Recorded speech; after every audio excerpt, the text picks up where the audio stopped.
And joining me now with reaction, former Deputy Assistant to the President, Fox News National Security Strategist Sebastian Gorka, and former Secret Service agent, NRA TV contributor Dan Bongino. Dr. Gorka, we start with you. For everybody that has been so critical, oh, Rocket Man, I can assure, and I'll address this in my monologue tonight, I can assure the world that he's not going to be offering $150 billion in cash and other foreign currencies, nor will he be offering what Bill Clinton gave Kim Jong Un's father, Kim Jong Il, and that was energy and billions of dollars. It's truly incredible, Sean, what a massive difference one election makes. We have an administration that's not going to kowtow to evil regimes. It's not going to fund terrorist regimes, as you rightly pointed out with the JCPOA Iran deal. American leadership is back. We have a president who has walked the walk, talked the talk, and carried a very large stick. He stood up to this Stalinist dictatorship in North Korea. And what's happened? In the matter of just a few months, they've backed down and they want to talk. After decades and decades of appeasement, this is the vindication of the president's foreign policy. After the crushing of ISIS, this is perhaps the biggest foreign policy win that we have seen. And it's less than a year and a half into the administration. This is a problem that has plagued the West, plagued the Pacific region for decades, and finally there is hope of resolution. Remember what Reagan said, trust but verify, but we are on the way to stabilizing the peninsula. Yeah, well said. And Dan Bongino, by showing strength and a commitment, one thing that I don't think a lot of people have understood is the effect, the impact these sanctions have had.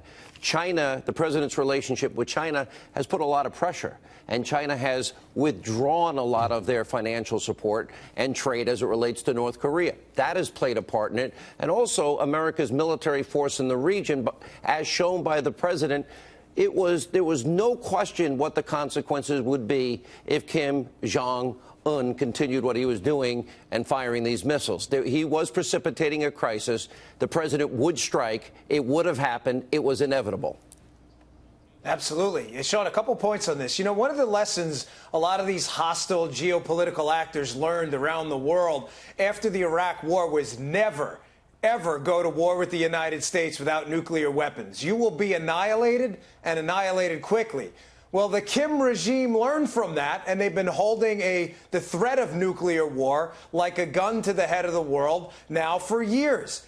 But think about what happened. They took advantage of our predictability on this, Sean, and we've been predictable through Democrat and Republican administrations.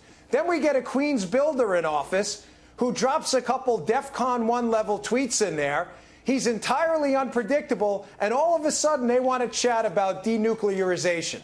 I think Trump deserves, even from his liberal haters, and they are many, and legion in the media, deserves a little bit of credit for what Dr. Gorka said. And he's right, a major, major foreign policy breakthrough. You know, very predictably, Dr. Gorka, the left only seems to like it if we're bowing, kissing the rings of murdering dictators and offering them bribes. Well, offering bribes with Bill Clinton and Kim Jong-il didn't work. It's not going to work with the mullahs in Tehran. And this president took a very different response, and it absolutely sent the media in this country, they were apoplectic over the fact that he called him little rocket man, make fun of him. Yeah, our weapons actually work, and we have a lot more than you do, and you're going to pay a very severe price. But the one consistent thing that we see as we look through history is that capitulation and appeasement never works. Peace through strength, it's not just a slogan, it is a philosophy. And the only way to get respect is to stand strong in the face of tyranny. Right, as we did twice during the 20th century, and America saved Western civilization, saved Judeo-Christian civilization from the Nazis and then the communists. I just want to see the headlines tomorrow, Sean, in the New York Times, the Washington Post, on CNN, in the Huffington Post, that they're going to eat crow because the president's policies worked. You know what the real irony is? Guess who got the Nobel Peace Prize? The man who flamed flamed out with his foreign policy, Barack Obama. Who deserves a peace prize right now? It's Donald Trump for what he's bringing to the Korean Peninsula. That's the truth. Let me go, Dan Bongino, to the actual statement. And I think this is really profound. And I brought this up with John Roberts. And John Roberts' insight into the president. I'm not trying to start a war. I want peace here. But peace doesn't begin by begging dictators to be nice to us. If we're nice to you and bribe you, will you please be nice back? But this is bigger than just stopping the nuclear testing and the missile testing that's been going on. This is about denuclearization.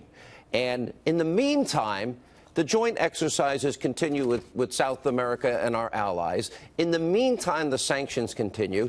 The president has given up nothing, and it seems like little rocket man blinked and blinked big time tonight because it's been working, and he sees this as a real threat. Yeah, he does see it as a real threat. You know, strength matters. But don't expect anybody on the left or the media, Sean, to give him any credit for this. As we saw with Reagan and his crushing of the Soviet Union, they went after Reagan, not the Soviet Union. Just like they did, by the way, when they went after Trump, when he went after the North Korean leader, a sworn enemy of the United States. You know, the left and the media spend an inordinate amount of time fighting fake enemies, you know, inanimate statues and things like that, and leaving the real enemies of the United States alone. But I think Dr. Gorka is right. I think there's going to be a whole lot of servings of crow getting ready to be served tomorrow to the media and the left. This is unquestionably a major breakthrough. I was actually astonished by this tonight when it came out. Remember back during the Olympics, Kim Jong Un's sister made Mike Pence look bad, which never happened. And that was the media's narrative. Oh, my God, he's provoking World War III. He said, little rocket man. The one thing that it seems that we forget is we are the United States of America. We have the meanest, toughest military on the face of this earth.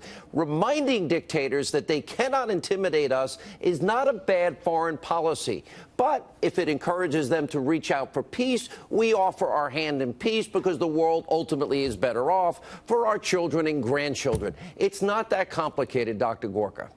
It's not. And let me share with you, I was in the Oval by myself with the president maybe back in May, and he just looked up from his desk and he said, I do not want to go to war on the Korean Peninsula. But he understands when a threat is made, and he loves our military and he understands them. I took 18 Green Berets into the Oval. The way he connected with them was incredible. He understands that diplomacy means nothing unless you have the option for force to back it up. And that's what we've forgotten for far too long. And whether it's a Moab bomb in Afghanistan, whether it's cruise missiles in Syria, he's not an adventurist, but he will stand up to evil, as we have done so many times before.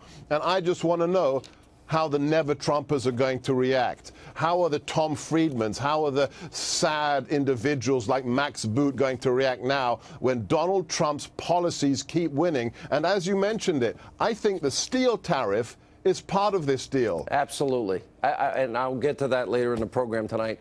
Well said. Dr. Gorka, thank you. Dan Bongino, thank you.